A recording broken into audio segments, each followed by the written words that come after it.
वही तो क्यों?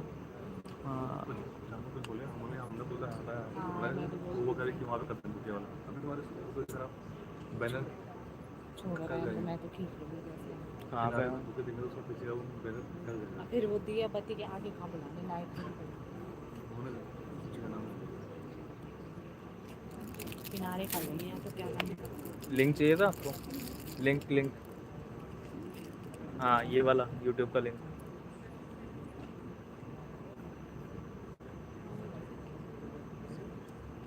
वही सोच रही है जैसे वही हैं?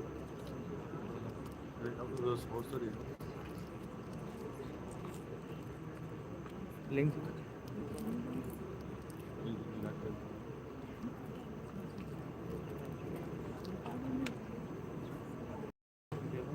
मेरा नंबर लिखो मेरे को व्हाट्सएप पर लिंक भेज नाम 047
लाइव का लिंक भेज दिया चेक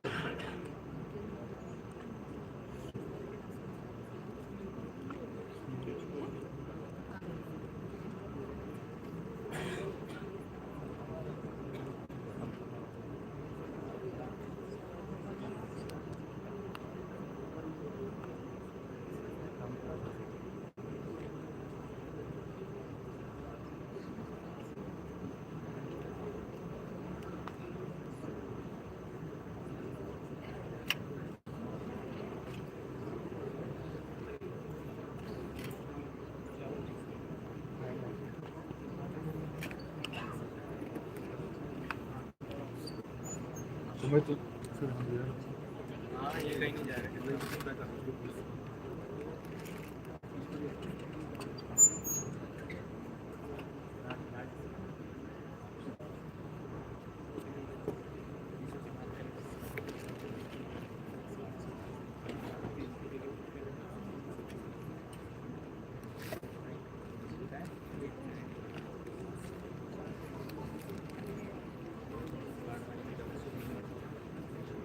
तेरा कैसे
कैमरा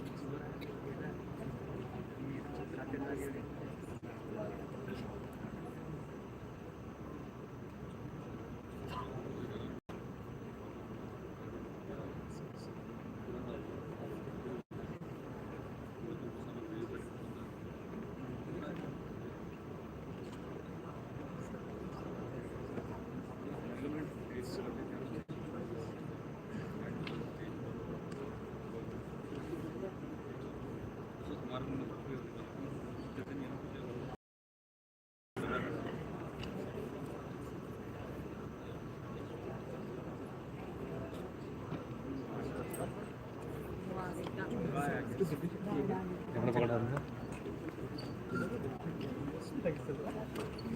यहाँ पर रहना यहाँ से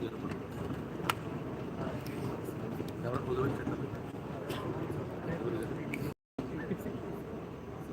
16 सन ऐसे बोला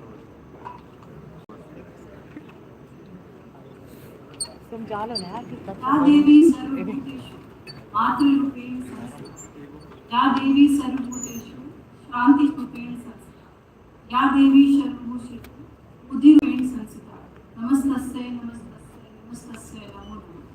Namaskar. I, Professor Anita Gehlo, Head Research and Innovation, welcome you all at International Conference on Smart Devices, technically co-sponsored by IEEE UP session. Uttaranchal University is at a mission of finding excellence within you by providing infrastructure to support transdisciplinary research and innovations. We are looking forward for the solutions to the societal problems, aligning towards Industry 4.0 vision by adopting United Nations Agenda for Sustainable Development Goals. Our motto is to implement Industry 4.0 in different domains, including law, liberal arts, sciences, agriculture, pharmacy, and management. Smart devices contribute to achieve our goal to implement Industry 4.0. Smart devices are technologically advanced machines that perceive and respond to the world around them. A smart device is an embedded internet-connected computer that has the capacity to gather and analyze data and communicate with other systems. It includes the capacity to learn from experience, security, connectivity, the ability to adapt according to the current data, and capacity for remote monitoring and management. The field of smart devices also focuses on how these systems interact with human users in changing and dynamic physical and social environments. Smart devices are poised to fill a growing number of roles in today's society. In the relevance of the requirement of the hour, I am happy to announce International Conference on Smart Devices. I extend my heartiest thanks to Honorary Chancellor Shri Jitendra Joshi ji and Vice Chancellor Professor Dhanambuddhi for their blessing and support to start the conference. My most sincere welcome and thanks to our chief guest of the event, Dr. Shiban Kishan Kaur, Eminent Professor IIT Delhi. I welcome sir. You must clap for him because we are in a very short time period we have accepted sir. Dr. Satish K. Singh, Triple IT Allahabad, former chairman at welcome sir. Special guest, Dr. M.P. Pathak, Professor IIT Roorkee, he will be joining after lunch. Dr. Varun Katran, BTK IIT Dwarahar, Joint Secretary IEEE UP section. Welcome sir. Keynote speakers, Dr. Abhishek Tripathi, the College of New Jersey, USA, Dr. Satish Mahadevan Srinivasan, Pennsylvania State University, United States, Dr. Avinash Kumar, University of Technology, Sydney. Special guest, Mr. S.P. Chakraborty, Advisor, Wavetech Technologies. Welcome, sir. Dr. Narendra Swain, Industry Professional from Persistence System Limited, Shri Yogesh Gupta, Morgan Building Technology Private Limited. Mr. GNL Ravi Teja, Tejas Innovation Solutions. Welcome, sir. I also welcome observers from IEEE UP section, Dr. Gaurav Mittal from Dean, Dehradun, and Dr. Abhirup Das Gupta from IIT Roorkee to the event. I welcome session chairs, Dr. P.S. Pandey from GL Bajaj, Dr. Brajlata Chauhan from DIT University, Dr. K.C. Mishra, and Dr. Ankur Dunga from WIT, Dr. Shailesh Mishra from NSUT, Dr. Kamal Kumar Sharma from AEC, Dr. Ajay Roy from LPU, Dr. Kamal Kumar from IGDTW, Dr. Dolly Sharma from MET Dr. S. Chaudhary and Dr. P. Prashanti from UPES, Dr. Vinod Kumar from HRIT. Welcome you all.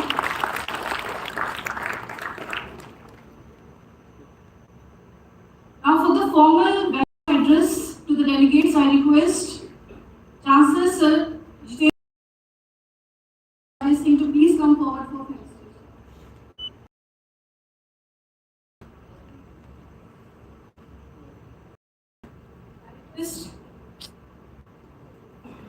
I request Siban Station Call to please come forward.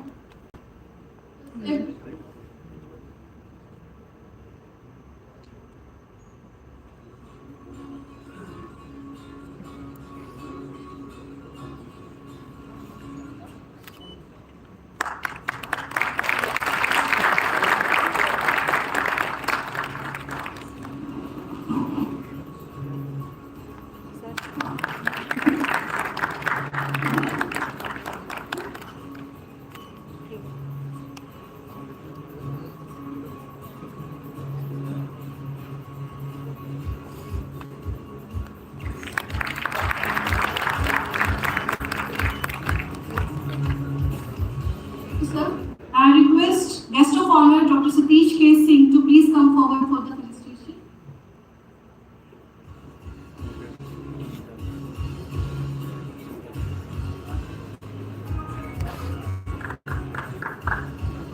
I request Abhishek sir also to please join on the stage. इनको थोड़ा पीछे हटाओ, वो बीच में आ रही है ना sir, थोड़ा sir.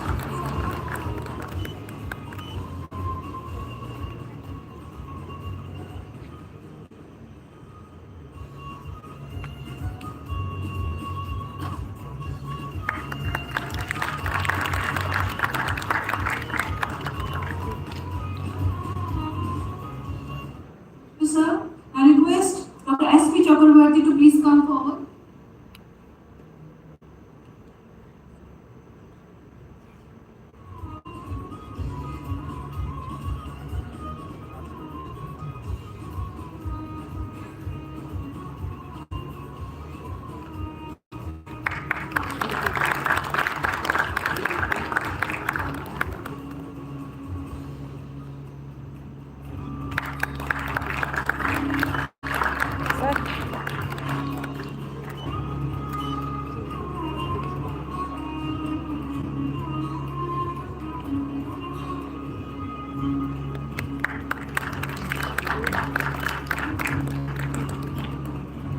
Thank you, sir. Now I request Dr. Varun Patran to please accept the felicitation.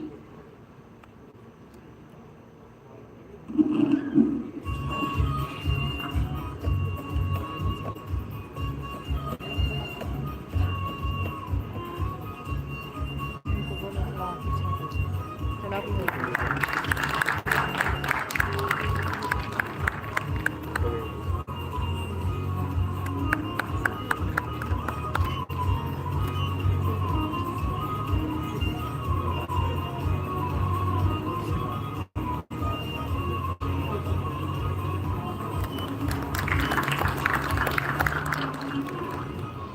I request Dr. Gaurav Midal to please come on the stage for felicitation.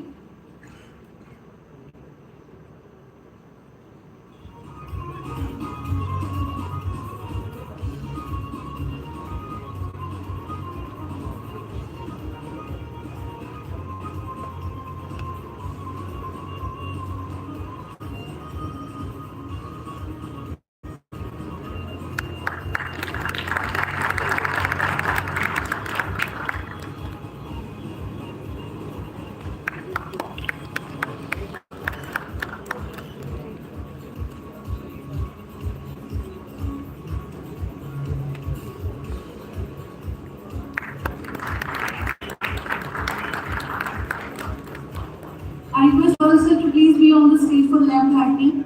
So please be on the stage. Gaurav sir, please be here only. I request all delegates to please come forward for the lab lighting.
Ganga साये दीक्षालय हो, माँ गंगा साये दीक्षालय हो।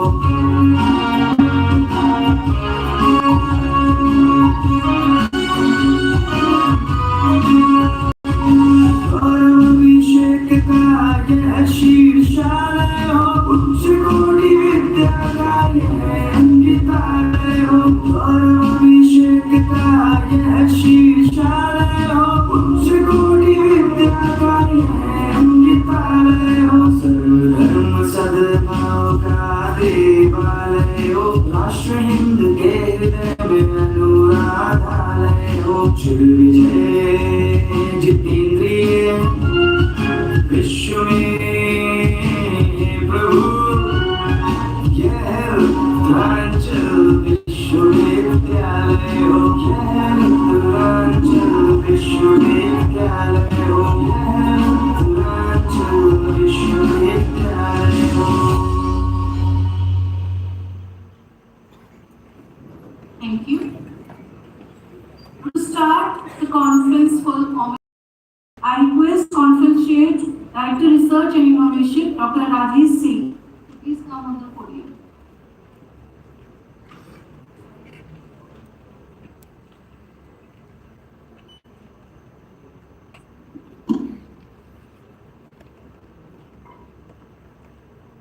Very good morning to all, and congratulations on the occasion of International Conference on Smart Devices. And it is technically co-sponsored by IEEE UP section. I am privileged to welcome all the dignitaries who have accepted our invitation and joined us on today's meetings. First of all, I am thankful to our Honorable Chancellor, Sri Jitendra Joshi ji, who have always been there with us and motivate us to take new initiatives. And also, I am thankful to our Honorable Vice Chancellor, Dr. Professor Dhanbuddhi, who always with us, and his support and blessings is always with us. I welcome chief guest of the event, Dr. S.K. Kaul, Emeritus Professor Delhi, guest of honor, Dr. Satish K. Singh, IIIT Allahabad, former chairman IEEE UP section. Special guest Dr. N.P. Pathak, Professor IIT Roorkee. Special guest Mr. S.P. Chakraborty, Advisor Wavetech Technologies.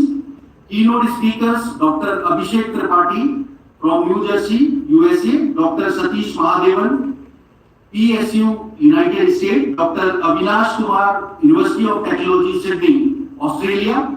Dr. Varun Kakar, ETKIT KEC Dwarahart, Joint Secretary IEEE UP section. Dr. Mahendra Swain from Persistent System Limited.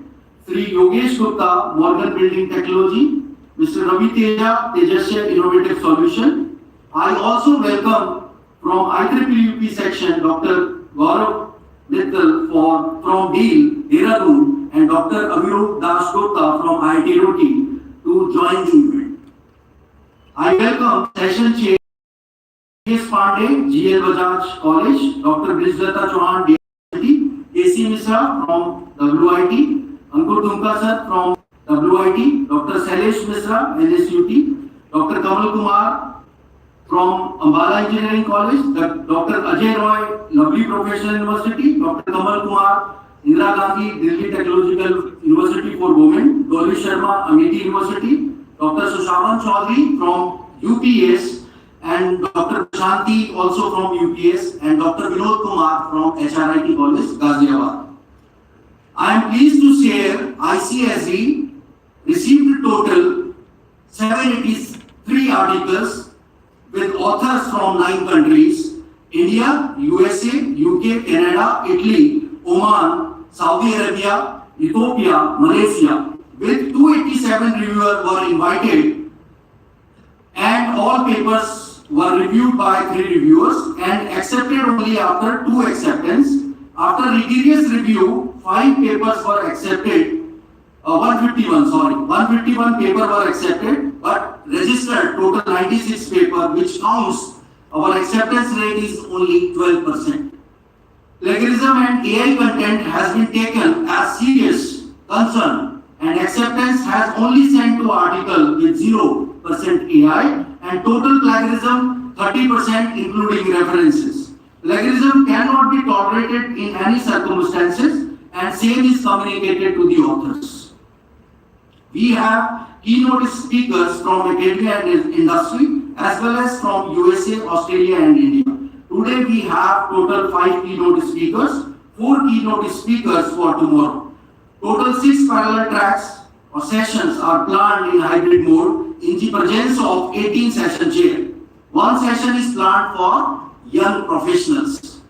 2 sessions will be conducted after lunch in the Division of Research and Innovation, and this is due to support and effort of organizing team of ICSE. I think we appreciate the effort of UIT, our Technology Institute, as well the Division of Research and Innovation. Thank you very much. And this is due to support of all participants.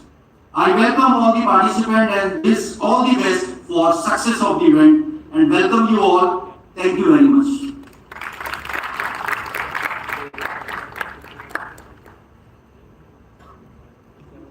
Thank you, sir. Now I'm pleased to introduce our guest of honor of the day, Dr. Satish K. Singh. Dr. Satish Kumar Singh is associated with the IIT Allahabad, India. He has 16 plus years of professional experience in various capacities. His area of interest include image processing, computer vision, biometrics, deep learning and pattern recognition. Presently, he is heading the computer vision biometric lab at IIT Allahabad. He has supervised 6 PhDs, 34 master students in his research career, and presently 9 PhD and 6 masters are doing research in CVBL. Dr. Singh and his group published about 60 research articles in various IEEE and ACM transactions, journals, and international conferences. He is co-principal investigator of many projects funded from various government agencies. Dr. Singh is proactively offering his volunteer services to IEEE from the last many years in various capacities. He is a senior member of IEEE Signal Processing Society, IEEE Computational Intelligence Society, IEEE Education Society, IEEE Photonics Society, IEEE Biometric Council, IEEE Sensor Council, and IEEE System Councils. He also served as Vice Chair, Operations, Outreach and Strategic Planning of IEEE India Council and Vice Chair IEEE Uttar Pradesh Section. Prior to Dr. Singh was Secretary IEEE UP Section, Treasurer IEEE UP Section.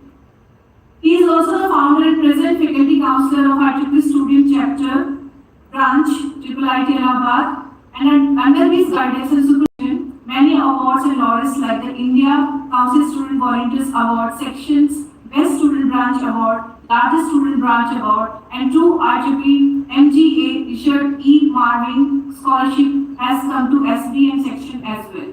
I welcome Dr. Singh once again and request him for his address.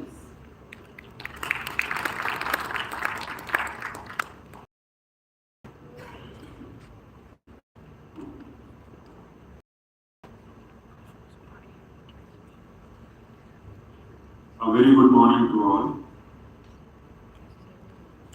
First of all, I'm really very thankful to the organizers for hosting such a wonderful conference in this particular campus. I visited personally this campus 3 years back when we were discussing about how to have better IEEE student-related activities in this wonderful campus of Uttaranchal University. While moving through the campus yesterday evening, we could find many positive things. Means we have visited many institutions, but if we compare, then we can see there are many positive things in this campus which can be used for the betterment and for the name and fame of this campus in future.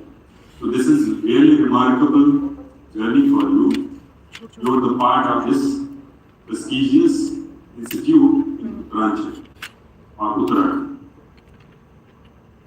As IEEE UP section chair, past chair, I just want to highlight few things.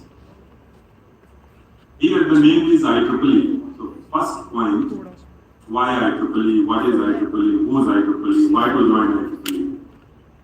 Okay. So just, I'm discussing few points.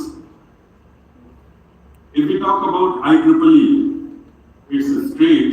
IEEE is the world's largest professional organization, spread over about 180 countries now, more than 450,000 active volunteers, active members worldwide. Okay, and India is India is part of region 10, that is Asia Pacific, and largest number of members are coming from India now. IEEE is consisting of, amalgamation, you can say this is collaboration of 39 societies like IEEE, Computer Society, Microwave, Antenna Society, Electronic Devices Society, Circuits and Systems, almost everything, almost all the domains of engineering and technology are covered or having some interest or some relation with IEEE. It means whatever you think in the domain of engineering and technology now, because there are lot of opportunities for management students as well, the mechanical students, because everything is interconnected nowadays, material science and everything. So whatever you pursue, but you cannot run away from the domains of IEEE. So this is really a prestigious organization, elite group, which can be joined for some sort of benefits or some sort of gain. So let me explain why to join IEEE and who is IEEE. So I say that I am IEEE, Professor Kaur is IEEE, Kakar is IEEE, and all these IEEE members are IEEE. There is no owner of IEEE. So IEEE society is run by some elite group, some good people who really did remarkable work in the domain of science and technology. Almost all the inventions, all 80% is standards. Standards means you talk about the wireless communication, you talk about the light, you talk about the power, whatever you talk, are developed by IEEE. Means IEEE, maximum number of inventions, everything is associated or just the part of IEEE. Whatever you do will come to IEEE basically. So IEEE, I must say, whatever benefit we are going to get from IEEE, whatever we are going to create for the future society, ultimately will be expanded or will be, available for you people.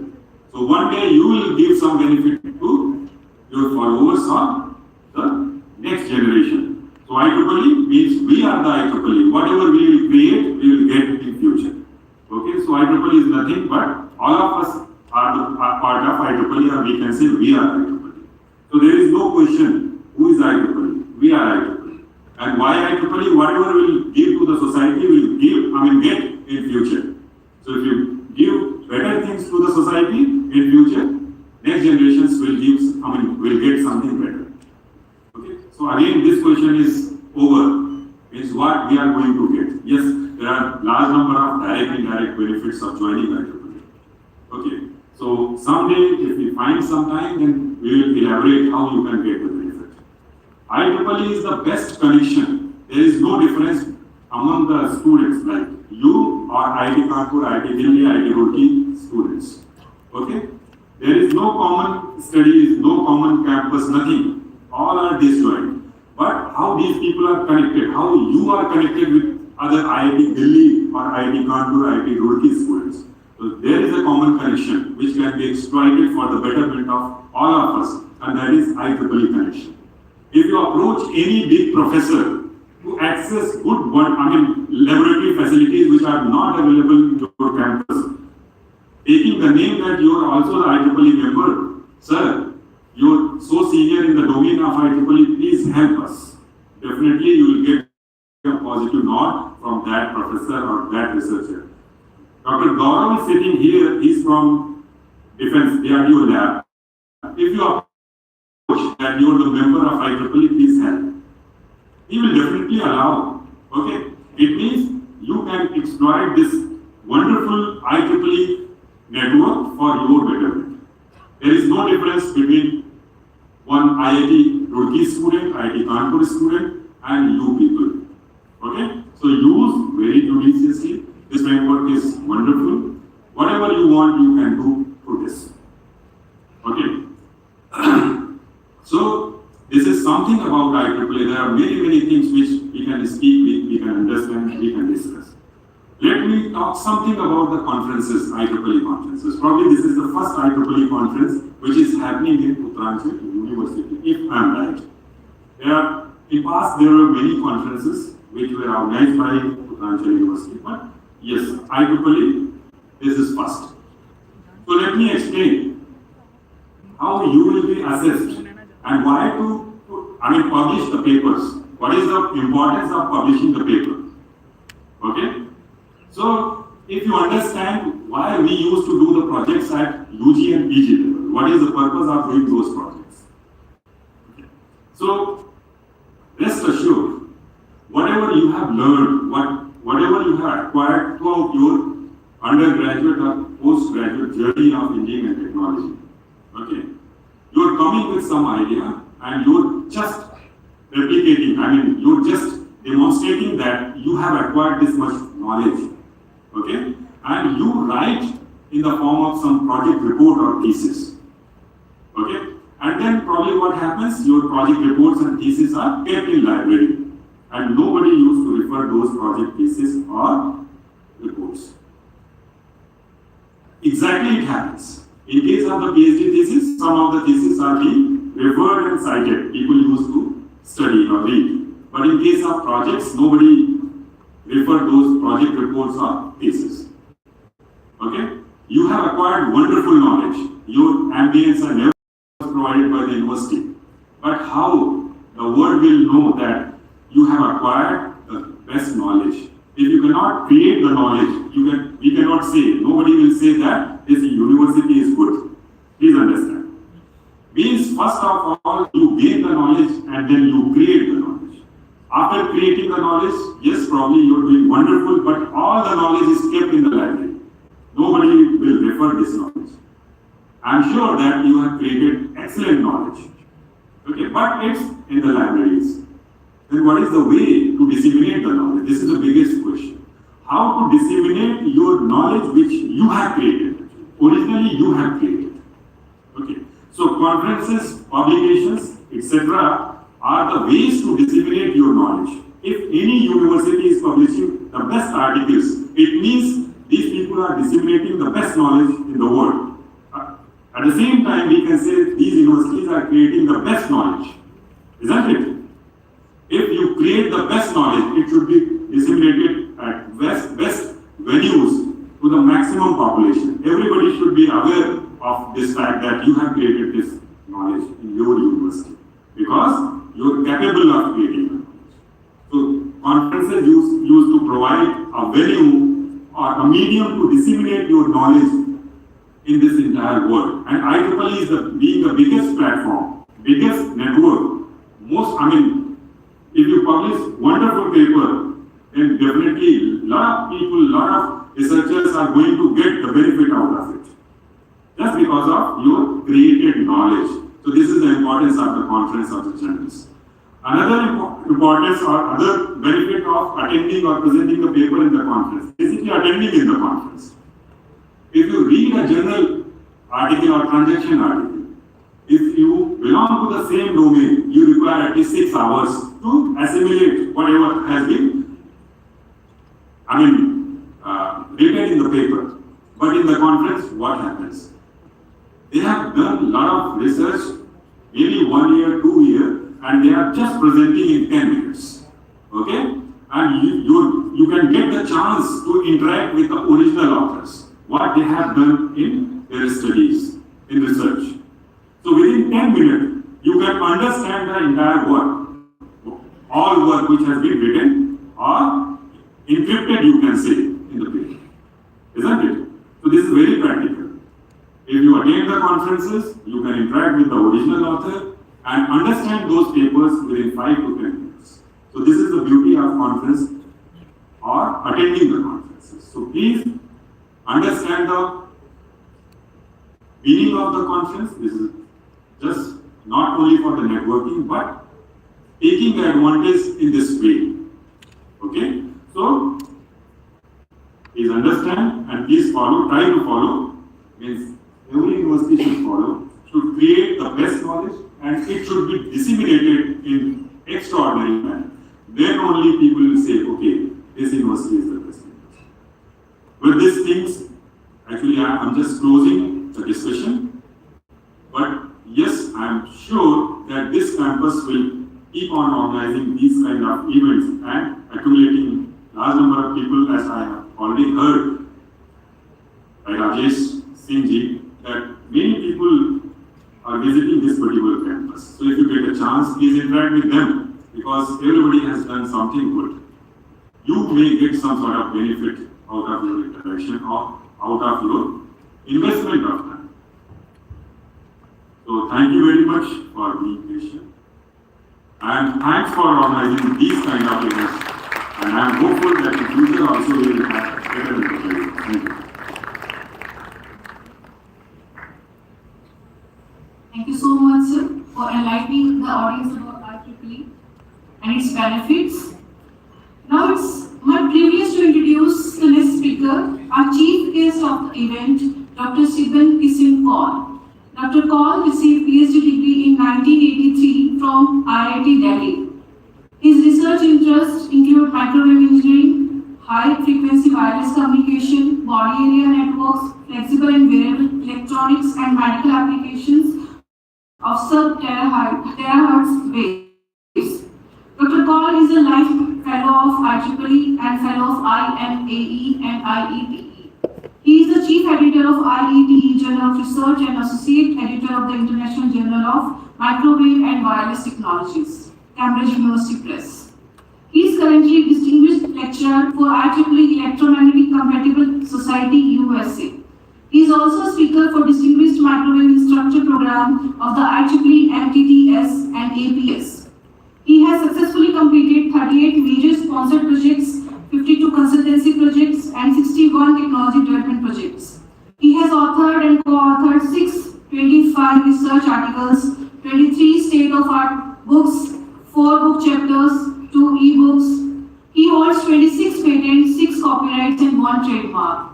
He has guided 30 PhD theses and more than 120 master theses. So it is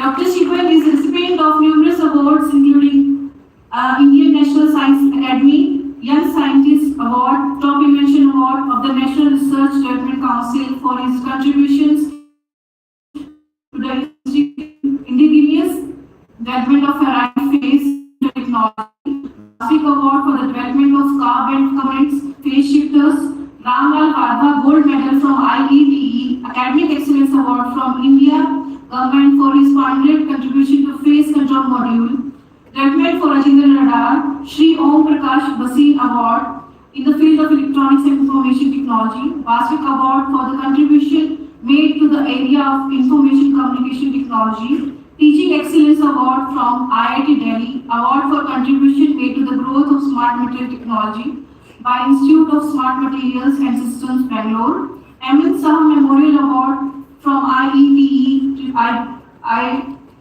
IEEE MTT Society, Lifetime Achievement Award from IETE India, and Lifetime Achievement Award from Broadcast Engineering Society. I am privileged to have him among us. Sir, I welcome you once again and request you to share your expertise with me. Thank you, sir.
We'll just start in 2 minutes, and then I will engage you for more than an hour.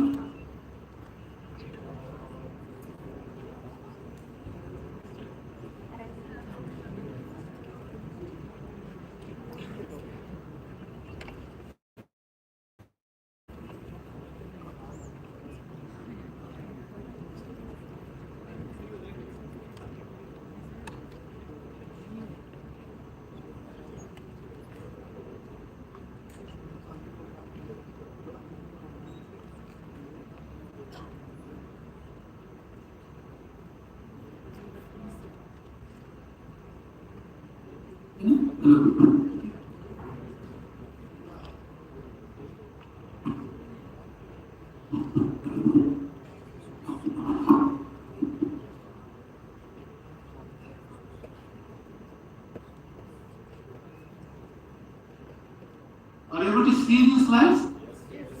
This is okay? Is it okay? आपको जल्दी तो नहीं है? I can go slow. I have to catch a flight, that's all. But I think we'll be able to manage.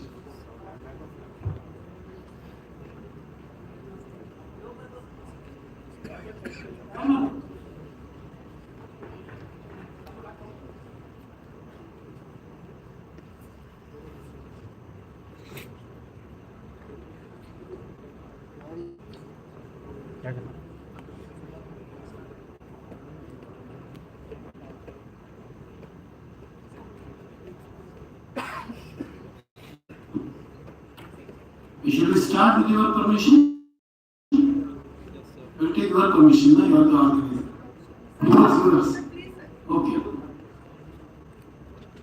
Chancellor Ravindra Joshi, we have the past chair of the IEEE section, Satish Singh Ji.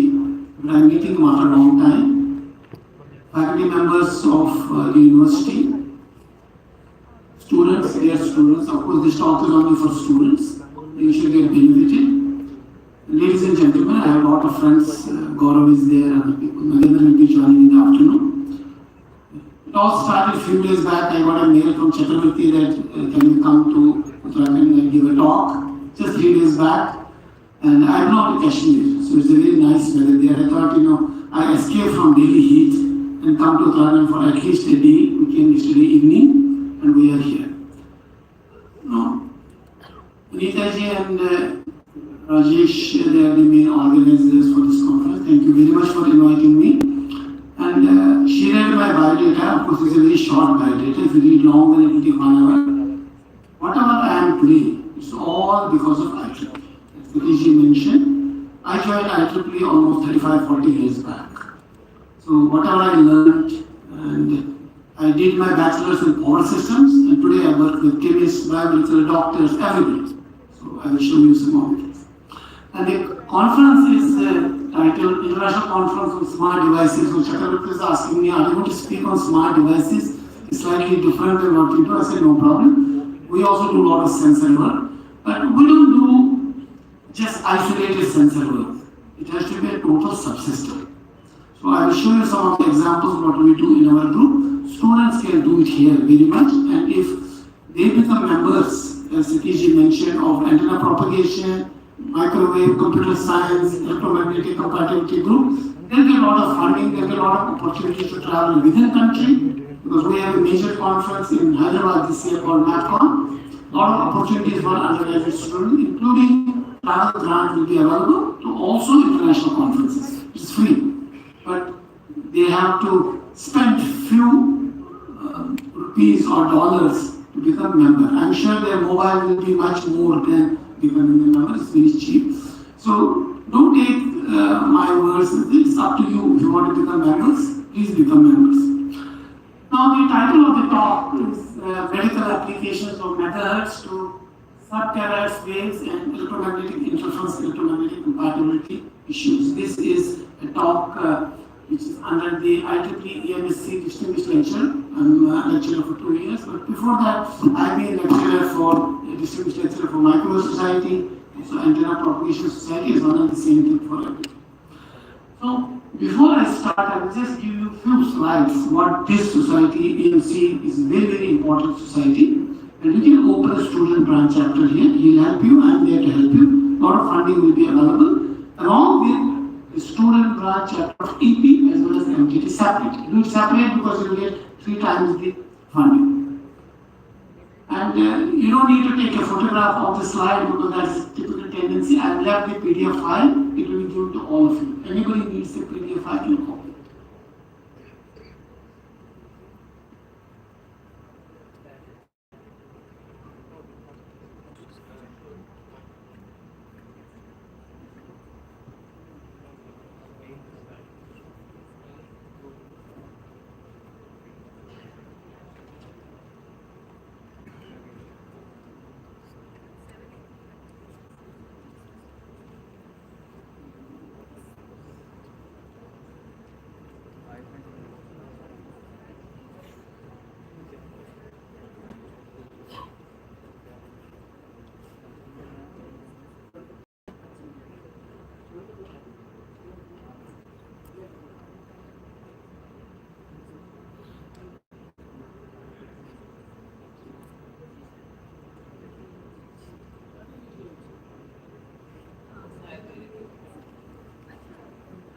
Well, let's look at the AMC society, only one society, because of the distinguished lecturer. I'm supposed to show a few slides.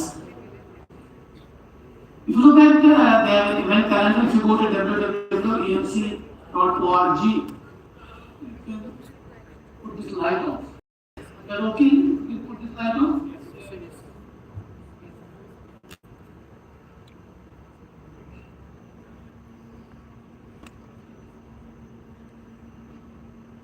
So, if you go to this site, you will see event calendar, all the events taking place worldwide. And some of you students can participate, there is funding available. You can become a member, it's very nominal charge. If you are an IEEE member, I think they charge you $1 or $2 now. There are a lot of scholarships available for students, both to do a project in India, you can also participate in global this thing. And there are dozens of distinguished lecturers available. You can just send a mail to them, they'll come here.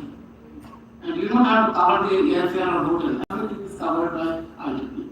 So, depending on the topic, artificial intelligence, learning, electromagnetic interference problems, select your lecturer, all them here. Then you have IEEE young professionals, all of you are young professionals. So, the second event for young professionals, Satish can guide you. And there are a lot of opportunities. Mission of the IEEE is advanced technology innovation and excellence for the benefit of humanity. This is very important, last word, humanity. What we mean by humanity, computer scientists know that I can write an app which will guide me to go to Uber or something. That's not humanity. Humanity is that how can we help a person, a disabled person, an Alzheimer's person, a person who has cancer, how can help him in diagnostic, quick diagnostic treatment?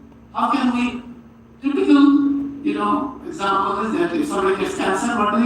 Take him to doctor. First thing he will say is chemotherapy. It spoils everything. Actually, your hair will be off. Side effects are so bad. That kind of treatment I have not seen. Can we do localized treatment for skin cancer? Localized treatment for breast cancer?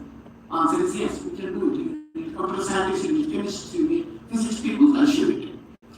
Then, there is an office in New York and the operation center is in Saturday in New Jersey. And if you look at IEEE, we have technical focus, we have society, we have chapters, we have sections, like UP section, we have region 1 to 10, India falls in region 10. I think they are dividing now India into 2 regions. And then there is a geographical organization. So it is both managing the regions as well as the technical focus. So the moment you have a chapter, student branch chapter, you will get access to everything what IEEE does, including funding. Next one. No, that's not. No, go back first.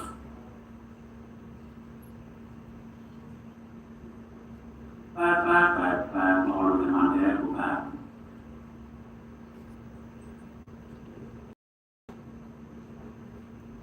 That's all. Second, third, fourth. Yeah. As Satish mentioned, we are roughly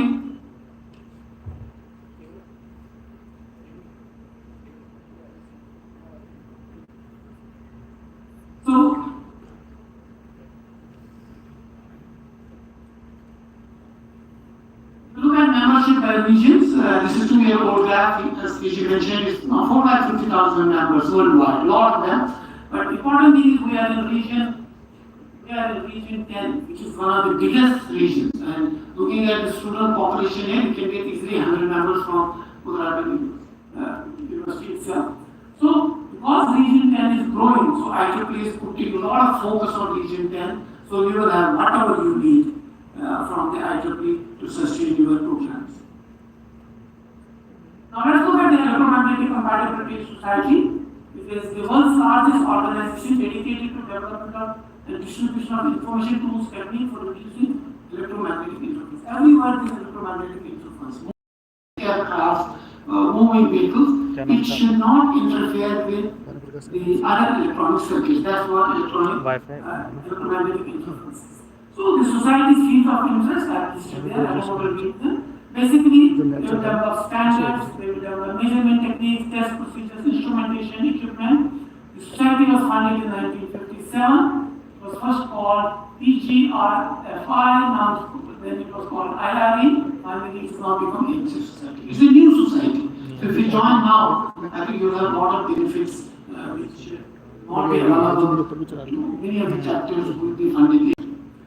So, 2022 celebrated 65. 5th anniversary, 2,300 members, with 160 countries, chapters, and they organize a international conference, IEEE International Electromagnetic Compatibility Symposium. This is US, and we have IEEE transaction of electromagnetic compatibility, IEEE electromagnetic compatibility magazine, signal integrity, power integrity.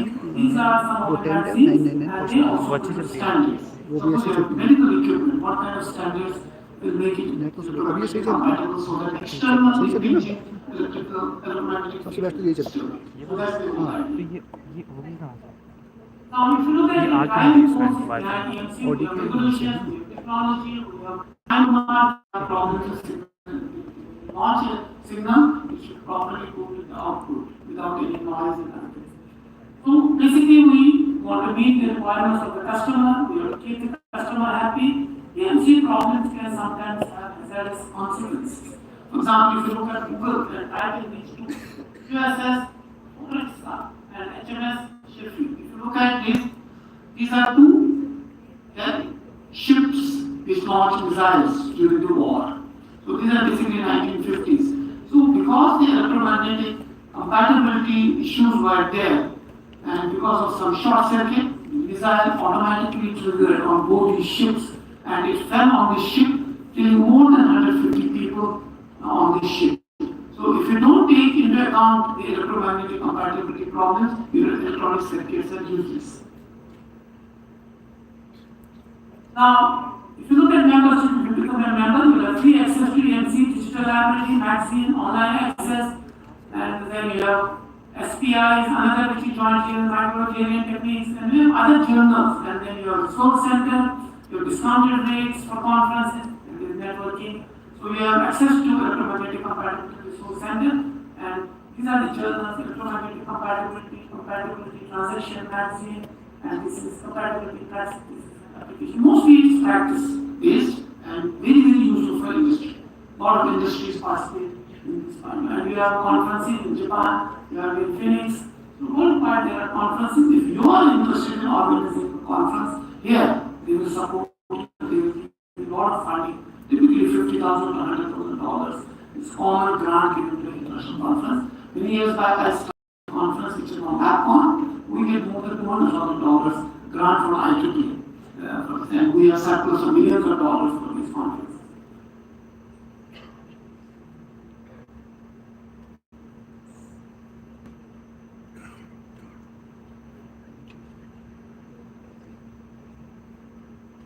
Now, the society has also developed a PCB-based kit to demonstrate basic electromagnetic compatibility principles. So these are the experiments in this kit. It was developed by a university professor, and this is available for $2,900 to any university. But if you have a chapter here, you can request the president to give it free.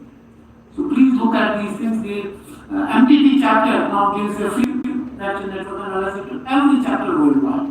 We don't have to invest money, so but you have to have few members who can actually start. Please look at these kind of things, and we'll share it more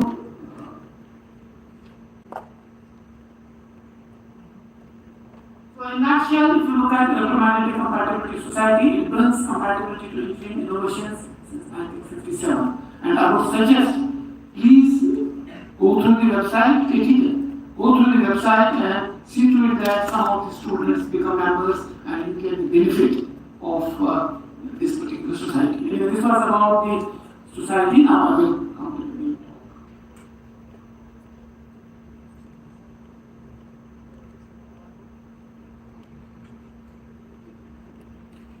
Now let us look at healthcare. So I'll be focusing mostly on healthcare, and you'll see fantastic things.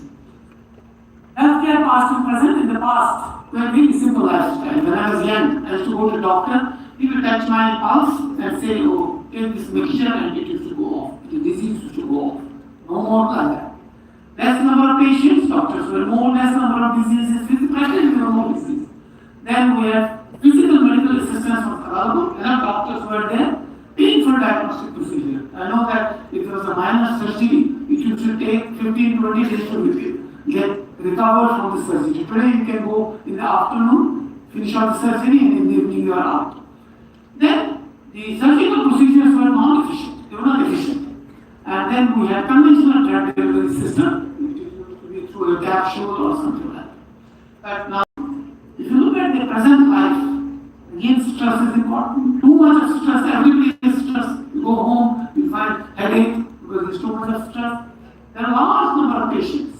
And new medical threats, you have seen a few years back, COVID, how many people died.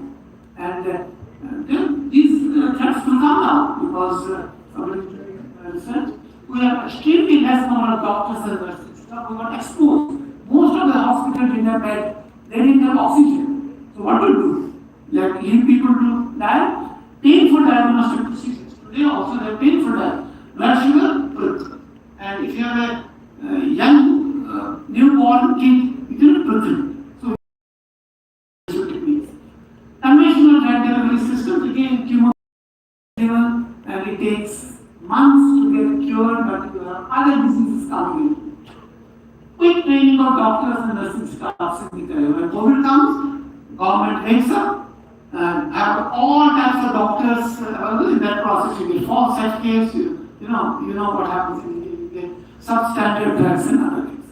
Now, knowing these problems, so what is for all of you, because you are young, this is what we did in the future.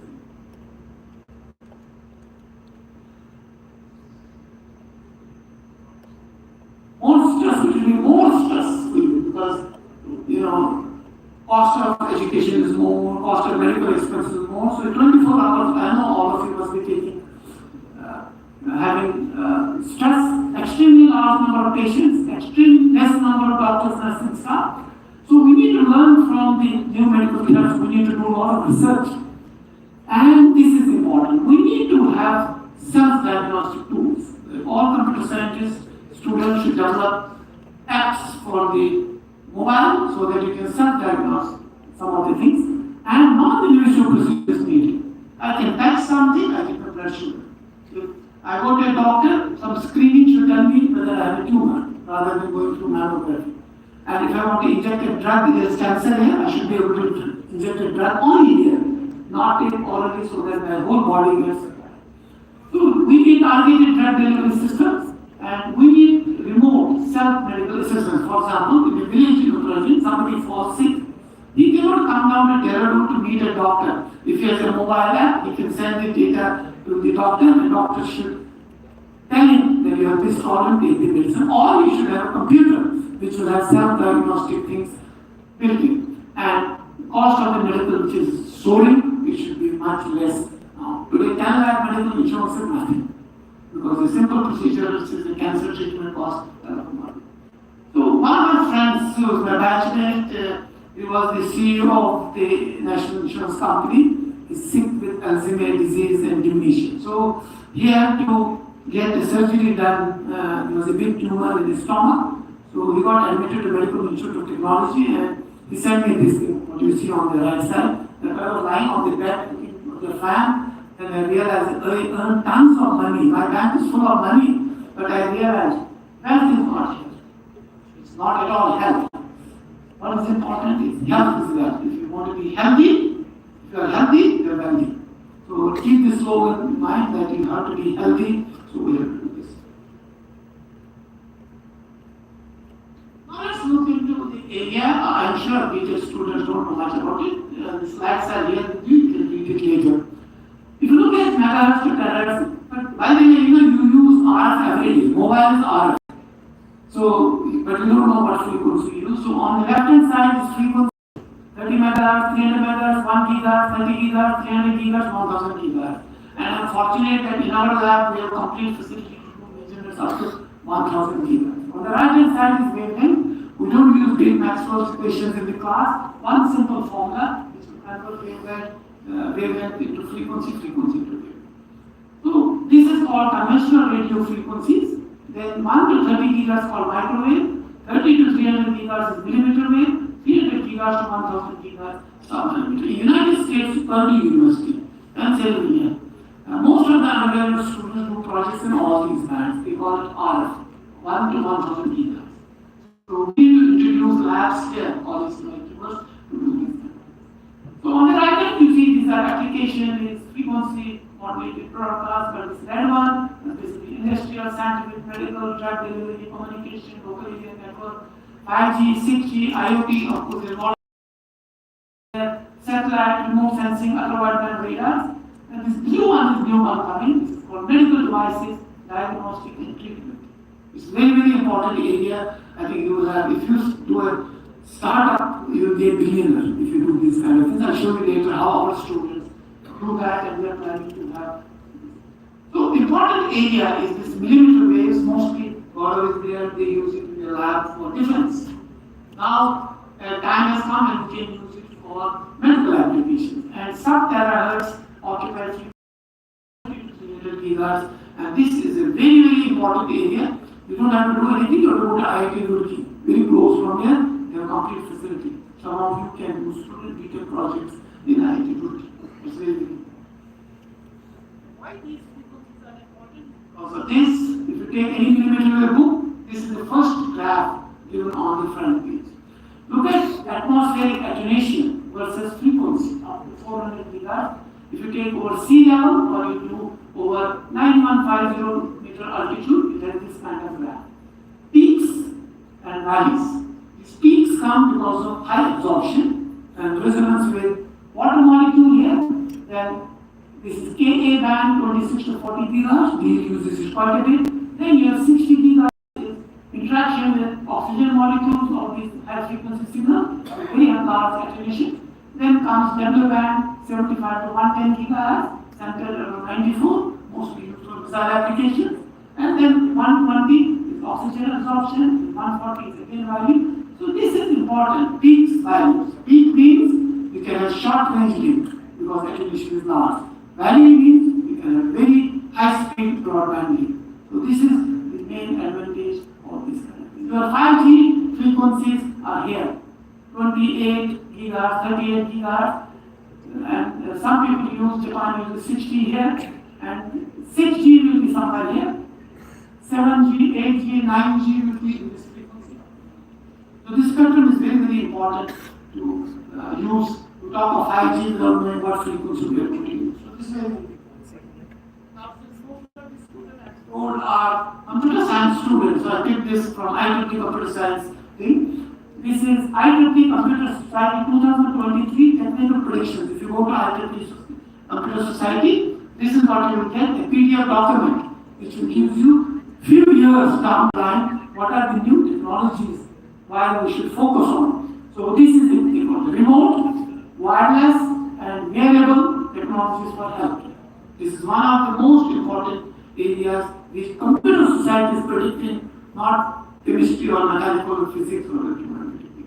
So please remember, computer science students, you should contribute. Developing AI app, fine, but towards something which will be useful.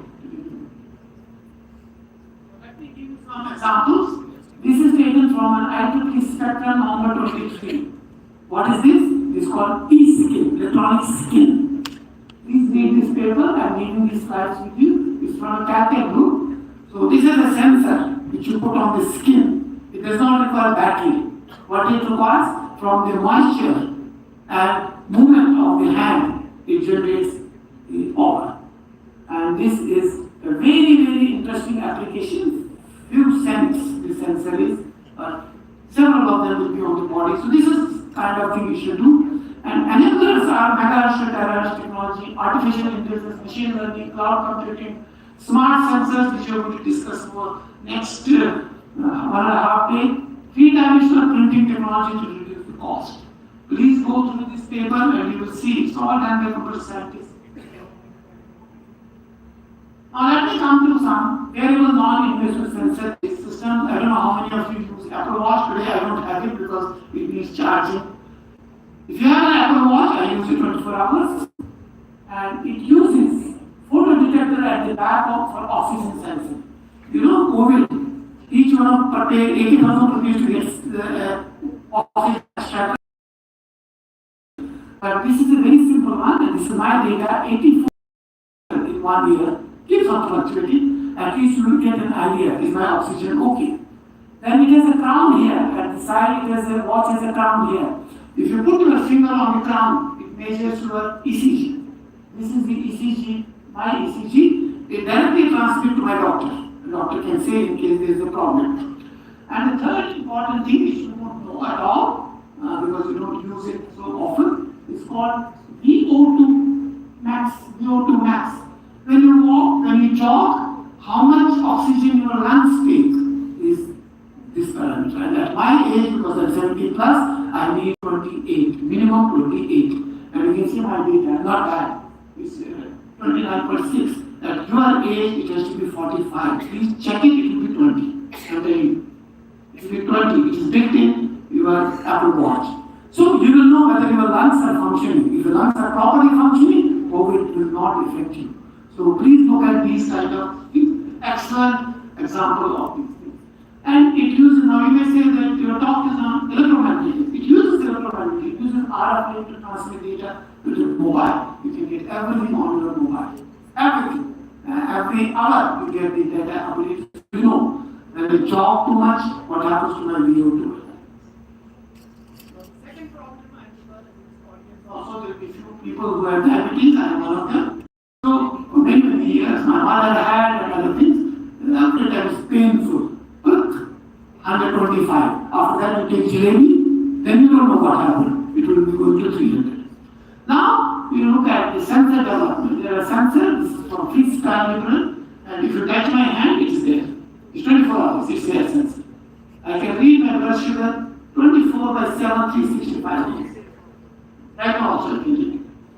Then there's a console, there used to be a console here, then you can read 112 glucose, and you can see the whole day, how it is. So when you take jalebi, it will go up, go out, and go for a walk, half a kilometer walk, it will come back.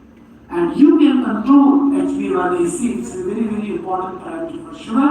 And now, the sensor is connected to my mobile, I can read HbA1c every 5 minutes. And this is the reading. Few weeks back, 6.6 on December 7, 2023. If I check today, it will be lower than this.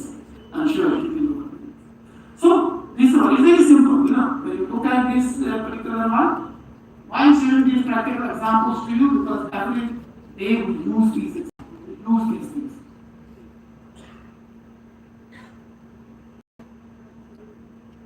Come back on to 6.4.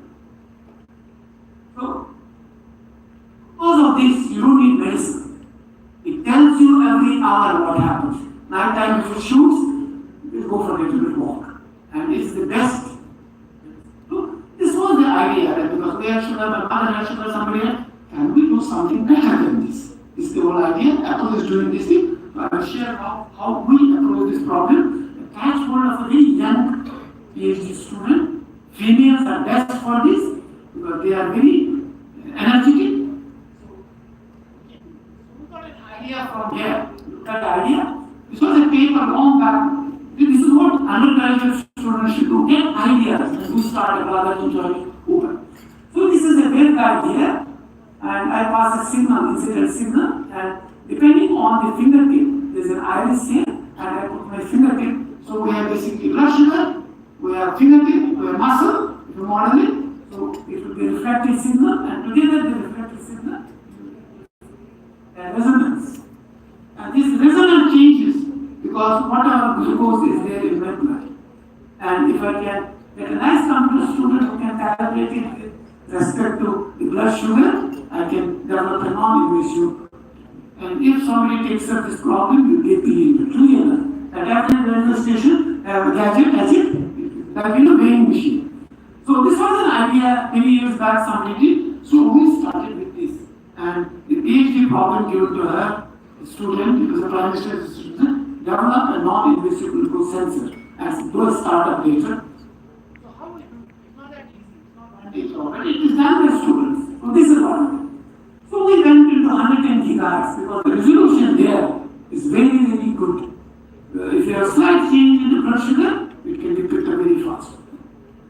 So first we have to do development of direct characterization inside your muscle, your blood vessels, your nail. So you have to make a director constant of the skin and all. Then develop and characterize the tissue mimicking model. So we make phantoms, which will be resembling these models, and then do data acquisition. We have a lot of computer scientists here, output results, and put it in a display, which will give you blood sugar. That's the whole idea. And this was the task given to the student, how to do this kind of thing.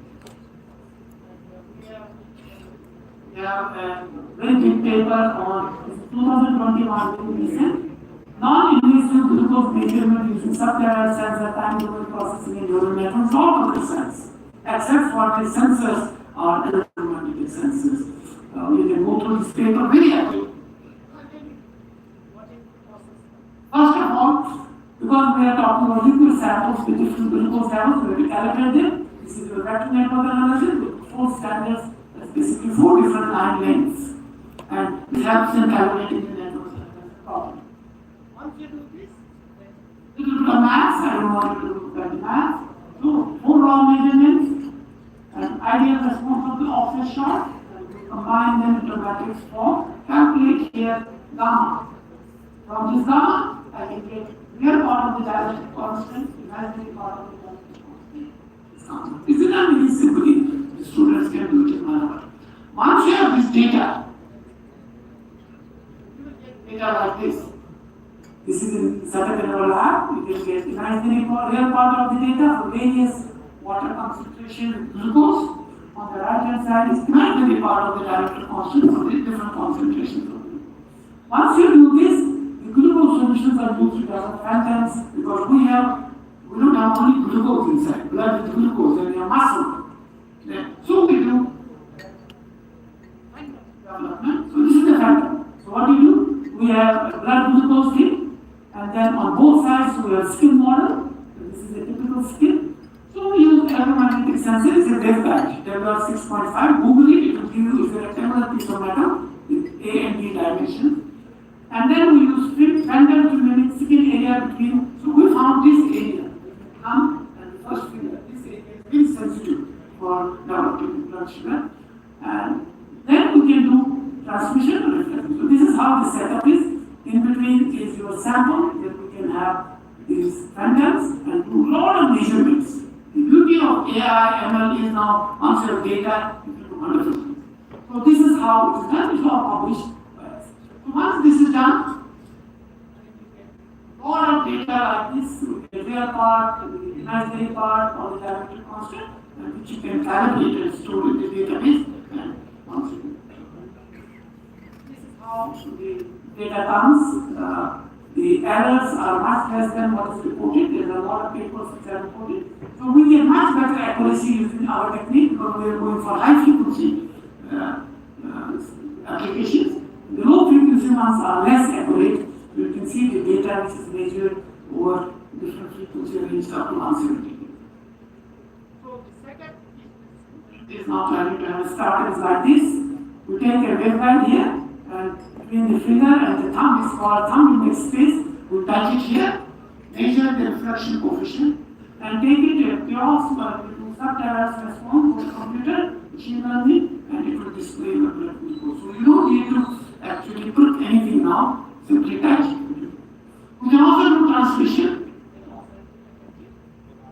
This is the transmission measurement. We use 2 waveguides and same space statin parameter S21, S11, the same thing, and it will output your glucose. It's very, very accurate compared to the fingerprint, but you don't need fingerprint. You will do this. Now it has to be translated to the actual product, and the student went to Germany and she's come back. And this is why so you have the data coming through IFT, then you do input layer, data layer, neural networks, output layer, and then convert these data into actual reading of the glucose. And it's very, very simple. We have published this also. So this is how you do basically glucose sensing. And this is a $1 trillion industry. If you can make a portable version, she's actually now going to start up.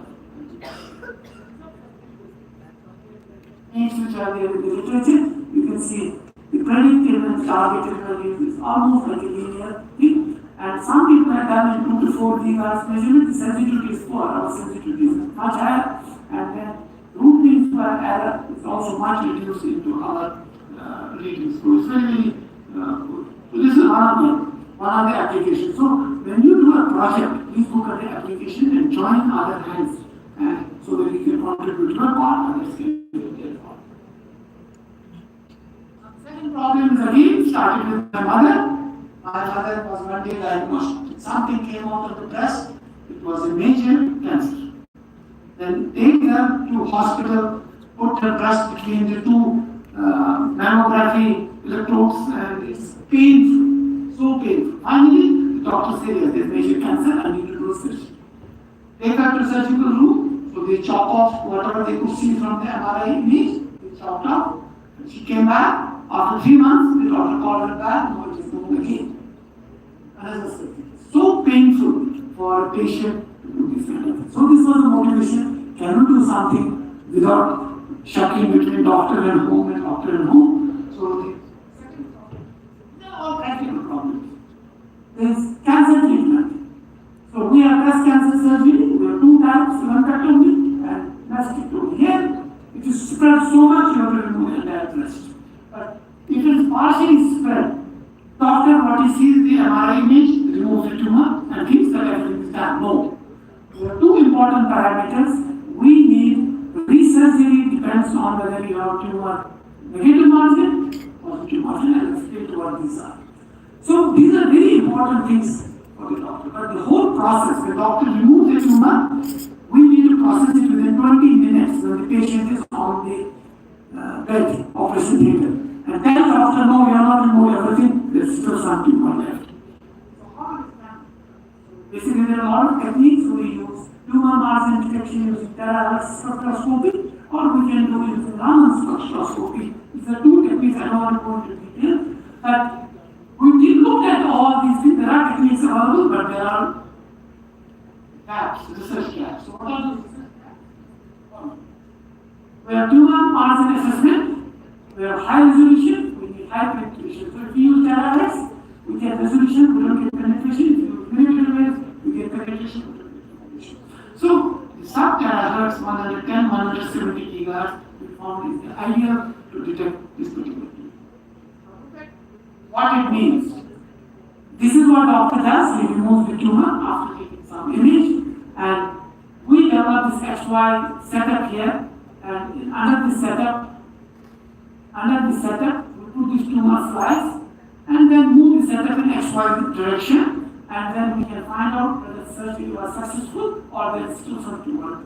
So we have to do this in less than 20 minutes. Low cost. It has to be tumor depth less than 1 millimeter. Mostly tumors that on the surface are not in. So this is what happened. If the tumor was in the middle, for negative margins, surgery was successful. 90% time tumor is also on the edge, 0.81 millimeter. It gets missed in the mammography. So doctor doesn't know about it. So we have to find out a method to tell the doctor within 20 minutes you are not removed the complete tumor. So how it is done? This is what it is. It's a very, very long process. These phantoms to have normal tissue, cancerous tissue, fat tissue. Once you do this, there will be a lot of measurements on it. So this is how we do. We make a waveguide 6.5 and an iris, which is a probe. Here is a probe on top. phantom, and it moves in XY direction, tumor phantom, healthy phantom, generate a lot of data, and then it can be differentiated whether the tumor is cancer. This data is stored, and then once you take the image, you compare with this data which is there.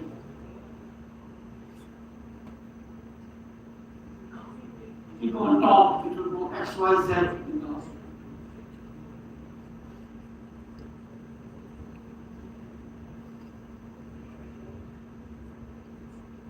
Once you do this, measurement, you measure the factor.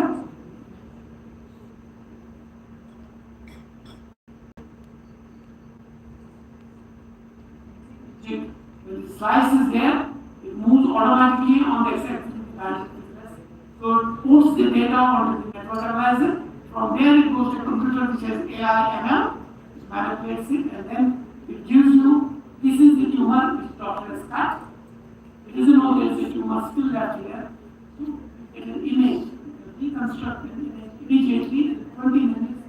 This is the area the doctor has not removed. This is the area the doctor has not removed. So tell the doctor, please remove this, otherwise the patient has to come after 6 weeks. This is practically real time. So this is how it is done. So this is another advantage. You can actually use this for developing breast cancer margin assessment to guide the doctor quickly. Within 20 minutes is not time which will continue to save, repeat exercise.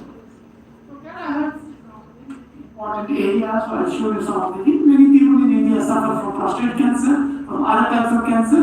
You go to the doctor, my PSA level is high. First, go for a vaccine. They insert 16 pins into the prostate. Forget about the prostate never gets healed up after these pins. That's the typical thing. So what if you can do? You can actually, this is the image of a cancerous skin. You can use terahertz to find out. From the terahertz image, you can see this portion does not have cancer. This portion has cancer. So if you use this, so that biopsy is enhanced by terahertz spectroscopy. It helps basically to distinguish tumors from normal tissue. So you don't need to do biopsies. You can just take an image. From the contrast of the image, you can find out whether your tumor is malignant or it's not malignant. So this is very, very important rather than doing some biopsy. When I was young, I used to take a lot of sugar. There's a cavity here, there's a cavity here, there's a cavity here. So you go to the doctor, the cavity is hidden. So what the doctor says, I have to do root canaling. 2 injections, do root canaling, and it's a very painful job. Now you have terahertz. So you can do tender diagnostic and treatment using terahertz technology. So you have a camera here which captures the image. You have source here, polarizers to focus the beam. This is my mouth. And then it stores the image. This is the image. This is basically the cavity. This is terahertz image. Even if the cavity is deep inside, it will pick up the cavity. And the second major important thing is tender caries are significantly lossy than sound tooth at the frequencies. So if the sound tooth, it is not lossy. If the cavity, it's lossy. So what you do, increase the millimeter wave power, it will basically sterilize the cavity without exploding. So these are the latest techniques which are available for terahertz. This is going to save a lot of time. Totally new. You can go through the literature. So you have body pain. What do? You go to the doctor and massage. You do massage. You go to a spa. They do oil massage. Now that is gone. Now we have a new technique coming. Millimeter wave therapy. Or we know that millimeter waves are used mostly for military application because generator costs are too high. So what do we do now? There's a lot of literature we have looked into. All living cells within us generate automatic electromagnetic field. So please read electromagnetics because within us cells communicate at millimeter wave frequencies. 42.5, 53.6, 61.5 gigahertz. Cause of poor health is unbalance in these waves. And communication with body cells and cell membrane require low intensity exposure at right place. There is documented literature that if you have blood sugar problem, so what you do? They are the pancreas. You eliminate pancreas area in millimeter waves. So it reduces your HbA1c. So you don't need to take medicine. So research diabetes, wound healing, pain relief, gastric diseases, and reduction of toxic effects from chemotherapy cancer patients. And developing this millimeter therapy requires lightweight, affordable millimeter resources. And God will tell you, the source is about $50,000, $100,000, that was another 20 crores, 30 crores. You cannot afford that for healthcare. But today, if you go to Amazon, first applicator available $800. This applicator is a millimeter applicator. It has an antenna, and you can touch this antenna outside your stomach area where pancreas are there or wherever you are pain. It can actually listen to tumor cells, it helps in cancer, diabetes, prostate cancer, cardiovascular diseases. This unit is now fully functionally available for $850. It's not very popular because people still fear high frequency signals may cause cancer. It's the other way. I think it shrinks the tumors like we have shown. Another very area is radio frequency assisted drug delivery. Cancer here. I don't need to go through chemotherapy or a spoiled bone of my body. So if you look at skin, this is the skin, muscle, blood vessels, and I need to inject a drug wherever there is a drug to be administered. So what do you do? Transdermally drug sales, if you are a smoker, chain smoker, what do you do? Use nicotine patch. You take a band-aid, which is a nicotine patch, paste it, drug slowly goes inside.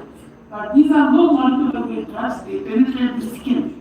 But in our case, cancer drugs are high molecular weight drugs. If you put a cancer drug here, it doesn't penetrate. So what is done basically, this is why so what is done, we use basically a sensor here, which is a drug, the arrays of needles here, we put it on the skin. So nothing goes in, no drug goes inside if there is a cancer inside. So what is done? When you want a drug to be injected, you put this arm under a radio frequency generator. And radio frequency generator opens up pores in the skin, drug rushes inside the skin. And this commercial company available, but this gadget is not available, via GAP. It's commercially available, so you can put it wherever you suspect cancer, the drug will actually go into that because it is an R generator which opens the pores into the skin. So you can look at now what are the developments taking place, and these are the things. In this room, they're all skin like me, but I'm sure in India you have too many fat people, secretary for nothing. So now it is here also we can use radio frequency signals. You don't need to go for surgery today. And these machines are available today. You can go to clinics and get it. This is some radio frequency non-invasive lipolysis. So basically what you do is a safe and effective treatment resulting in fat reduction of the abdominal fats. So we eliminate the fat region with the radio frequency pulses and it reduces over a period of 1 or 2 months the fat will be totally gone. So you can see now how important is the radio. Now coming to the non-invasive things, this is called minimally invasive screening in this capsule. So what is that? This is a smart capsule, which I'm sure some of you will be discussing it. It is a package, it is a sensor, the wireless transmission data processing unit for the source, and you swallow this capsule, all your body parameters. Here, temperature, pressure, motility, gas molecules, enzymes, inflammatory markers, microbes, etc. All of these will be picked up by the sensor and you can get it on your console. So you don't need to do it. And these are very cheap capsules. They are commercially available. But one importance of this capsule is that if it is an Alzheimer's patient, they have to be given a drug at a particular time. Now you have one nurse and 50 patients. So what does nurse do? She comes, Professor Paul, you have to take this medicine. So what I do, the moment I swallow it, a nurse leaves. If I swallow it, when it mixes with the fluid in the stomach, it emits an electromagnetic signal. Goes to the nurse's console. Professor Paul has digested this capsule. If she doesn't get this message, that means I have thrown it. I have not intentionally thrown it because it's Alzheimer's medication. So this is very popular and many drug capsules now are available in the form of ingest capsules. You take it, it will tell the nurse that he has developed it. Similarly, happened to be in Japan, I think many times to Japan, most of the Japanese, the way they eat food, they have gastric problems. So they all go through endoscope. process to locate where the ulcer is there. So we have now smart capsules available. I know a few years back this used to be $60. Now the price is much smaller. It has an antenna, battery, electronic components, micro reservoir, micrometers. So it's a very small capsule and it has robotic arms. So you swallow it and there is an external transmitter which communicates with the capsule till it locates the area where there is ulceration. Then it is made to stop there, robotic arms open, delivers the drug, and the latest one is not treated. So it's not wasted. And this is very, very useful. Japanese use it quite a bit because we don't have to go through normal, painful endoscopy process. So these are the kind of things. We also did a lot of work on variable ultraviolet technology for daily physical activity tracking, detection, classification, and rehabilitation. Suppose you are using a machine, your one hand gets chopped off. So what do? You use a robotic arms, but it should pick up some signals. So you can have antennas switched on another arm, and the moment you move it up and down, it will guide this arm. So this is a really, really important area. So we did a lot of studies on body, off body antennas, and mostly we use ultraviolet antennas. That's a lot of work on antennas. So we can do ultraviolet antennas, UWB antennas, we can do monopole antennas. A lot of antennas can be done. Millimeter antennas for high frequency, capsule antennas for the capsules, and this is the latest fashion. So most of the people go for tattoos. You know, tattoos on their hand. Next time you go for a tattoo, use metal tattoo. This is a similar tattoo, and it has embedded sensors. It picks up all the body parameters and gives it out to the console, measuring temperature, pressure, blood pressure, everything it does. So it is fashion. So these are the areas. It's called smart tattoo antenna. So you can use these kind of antennas for. We have taken up an activity because this is a machine which costs 2 crore rupees. It basically weighs cloth, but along with it, it weighs metal parts also. So you can make an antenna on your shirt, antenna on your jacket for army application. So this is how the antenna comes from the machine. This is the antenna, this is textile. These are textile variable flexible antennas. And then we put it on the body, and then we take measurements after bending. It should not actually change the frequency. We put it on different cylinders, mimicking basically thigh, mimicking forearm. So, very important thing is that the resonant frequency antenna design should be set. The resonant frequency should not change. So, this is the whole idea. Extend it to put it on the leg, put it on the elbow. We do a lot of studies on this. The whole thing is the antenna design should be such that it does not change the resonant frequency. You can see it changes slightly. So we have to calibrate for these kind of things. So this is another very important activity which one can do. A few slides more on this is a very important area where we work with chemistry people. Luckily my wife is a biomedical engineer, I work with her. If you have a cell, basically it's a cancerous cell, you want to kill it. So what do? You inject chemotherapy drug. As I said, it has a lot of side effects. So this is the chemotherapy drug. If you directly inject it inside the cell, it takes a lot of time for the cells to get killed. So the new research shows that if you take supraparamagnetic iron oxide nanoparticles, a lot of research is going on nanoparticles, combine it with this drug. Together, you put it in a polymer-based material and create this polymer-based drug plus these nanoparticles. And as an experiment, 96 plate cell was used, different cancerous cells were used in different plates. So this is a typical cancerous cell, a normal receptor will go, and some of the cells, cancerous cells will kill. But the moment you illuminate with RF, if you use RF generator and illuminate this area now, what will happen? Because there are iron nanoparticles, they get heated. They burst this drug into the cells. So the cells get instantaneously killed. So this is done at animal level, it's complete study. So you can use localized method. We work with the group, so we create an RF generator, and this is where we put the cell plate metal.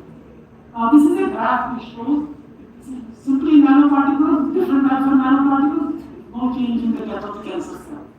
But if you put supramagnetic nanoparticles, there is some change. But if you put only trap, that change is slow. But if you put nanoparticles, the trap may I explained and illuminated for 10 minutes under 50 watts, all the cancer cells die. So this is a very hot topic, and you can inject this because there are iron nanoparticles here, and then using a magnet you can move to the exact location of the cancer, then treat it under the radio frequency, all those cells will get killed. So these are some innovative research ideas. Why it's not microwave, it's not electromagnetics, it's not mechanical, it's not computer science. It is basically a consortium of all these people who can develop these kind of things. Animal trials are done. Now human trials will be done. This will be marketable trial.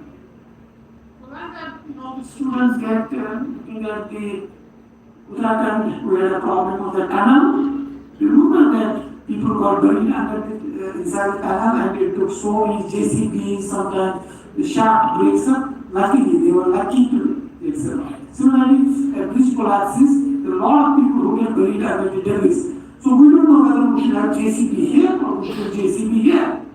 So this is a student in our group, PhD student, Rikesh. So he developed basically a radar sensor, basically for put on the radar for through the wall human detection. There are a wall, behind it there are human subjects. So his radar can detect heartbeats, respiration rate. So used this technique, and that's not a simple processing.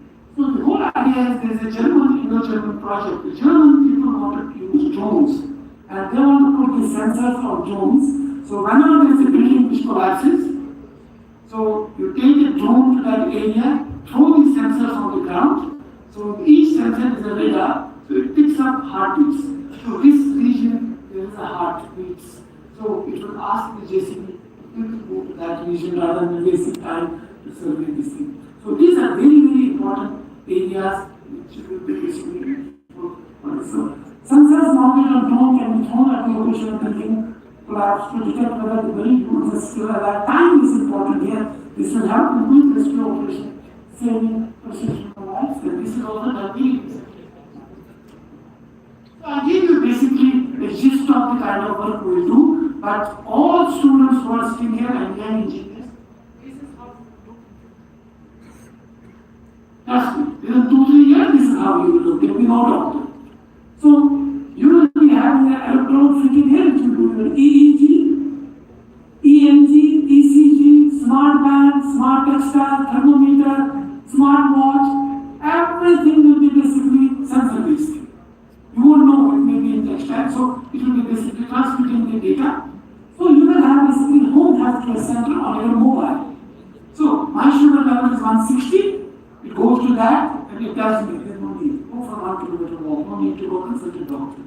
But if it is a little bit more problematic, then there is a self-diagnostic computer for each one of us, so it will give you advanced diagnostic.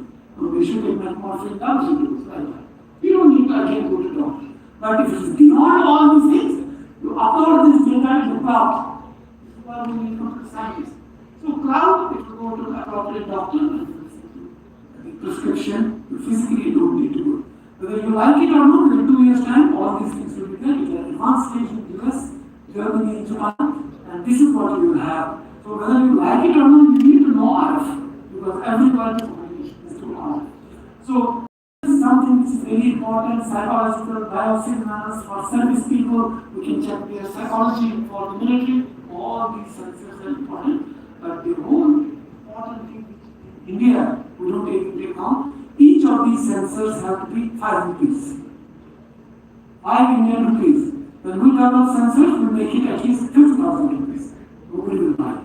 Because it's volume production. So we have to look at the costing and use the materials.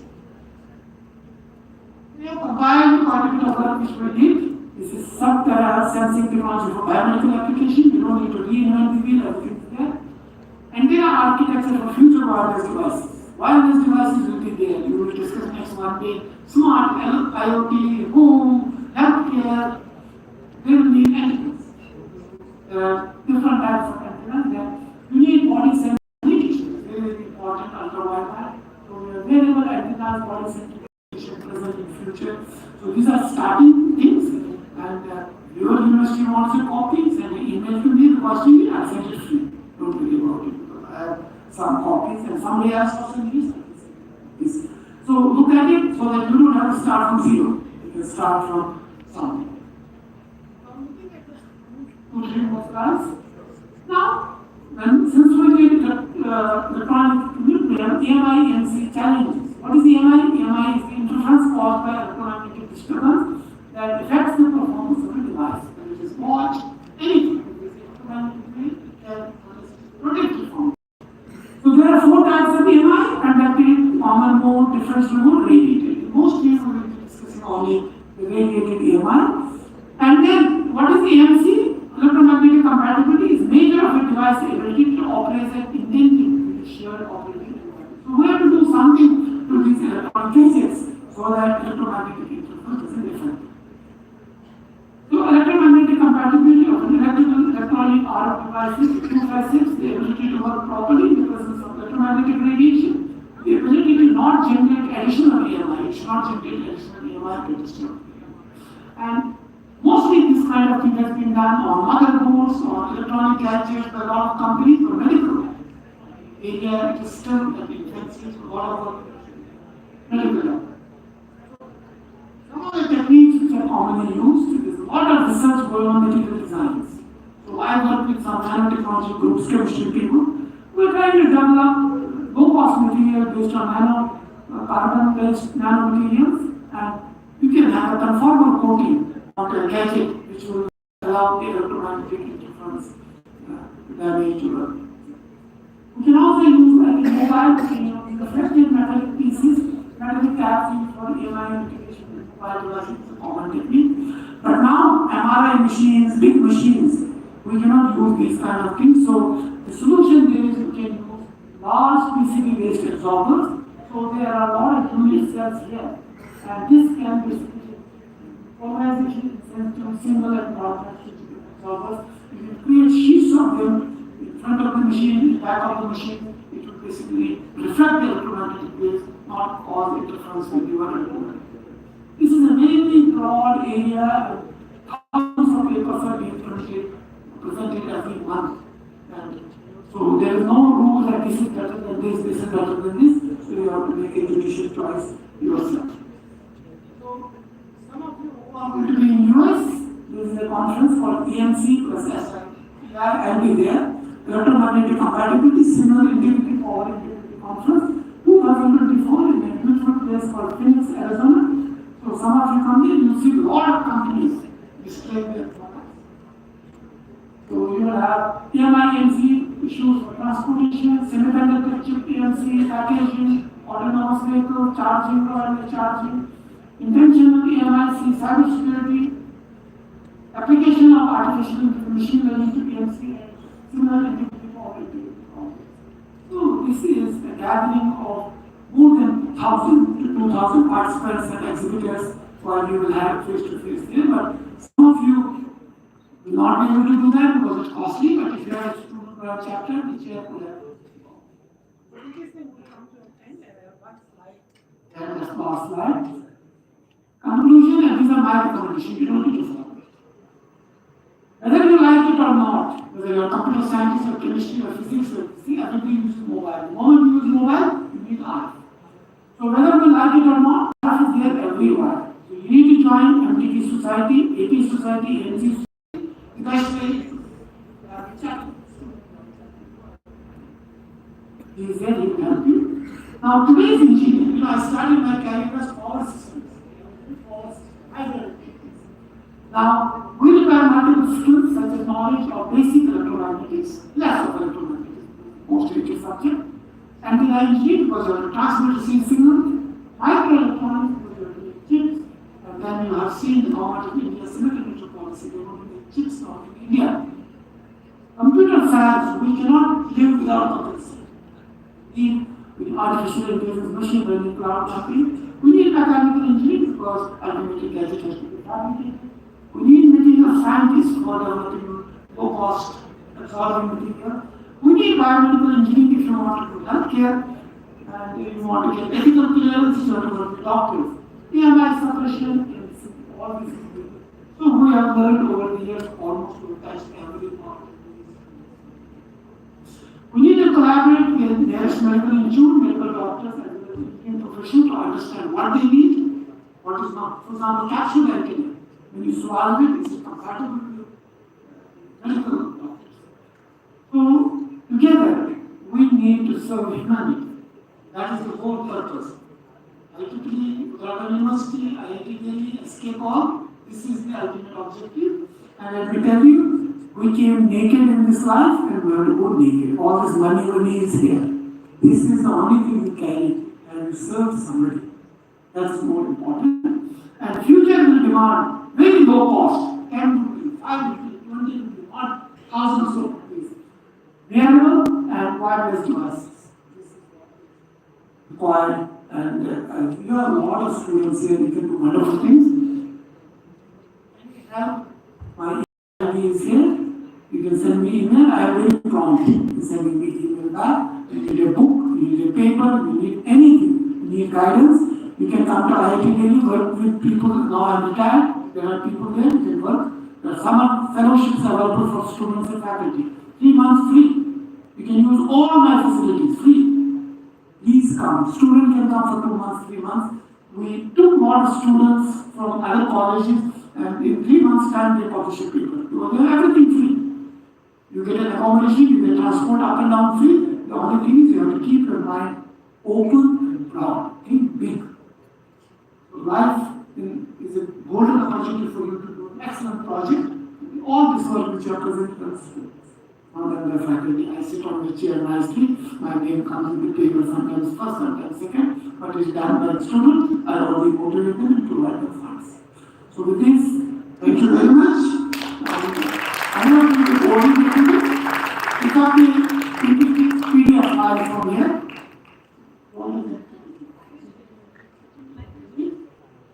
Your copy, and in the evening you read it, and later I will send them a book.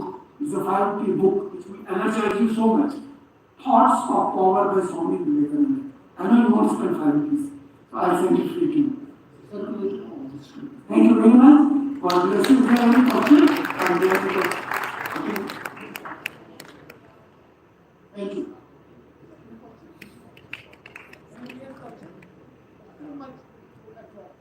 Any question from the audience? Okay, next time. Next time we will discuss the question. Come down to IIT. Nobody will charge you. Join. That's with the IIT. So that you can get funding to travel to these countries. So you can actually get a lot of funding. Students can get free travel grant to come to US. It's free. But you have to understand. Thank you so much, sir. That was indeed a very wonderful session and informative session. I hope students will get a lot of benefit out of it. And as sir said, there are not many fundings available for the students from the IEEE. So I propose to the students, you take the IEEE membership and get these benefits out of it. Thank you so much, sir, once again. Yes, sir, we have. Satish sir also here. Varun sir also here. So thank you so much, sir. Thank you so much all the delegates for joining the session. Now we will be having a lunch break and we will be gathering over here at 2 o'clock for the next session from IIT Roorkee and Australia. So have a lunch, good lunch, thank you.